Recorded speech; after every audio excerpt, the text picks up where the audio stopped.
Umaabot naman po sa 44 na individual ang naaresto ng Pangasinan Police Provincial Office sa loob ng isang linggong magkakasunod na operasyon laban sa iba't ibang uri ng kriminalidad sa lalawigan. Sa kampanya ng illegal na droga sa ilalim ng Republic Act No. 9165, nagsagawa po ng 20 operasyon ang pulisya na nagresulta sa pagkakaresto ng 22 katao. Nakumpiska naman sa mga operasyon ang humigit kumulang na 70.895 na gramo ng shabu at 14.8 na gramo ng marijuana. Samantala, kaugnay ng nagpapatupad o pagpapatupad ng Republic Act No. 10591 o yung Firearms and Ammunition Regulations Act, 5 operasyon ang isinagawa na nagbunga ng pagkakaresto ng 3 individual.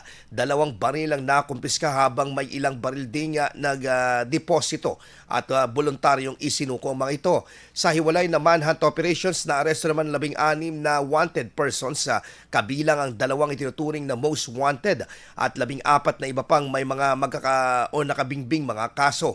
Bukod dito, 2 operasyon naman kontra illegal na sugal sa ilalim ng Republic Act No. 9287 ang isinagawa na nagresulta sa pagkakaresto ng 3 individual at pagkakakumpiska ng mga cash bets.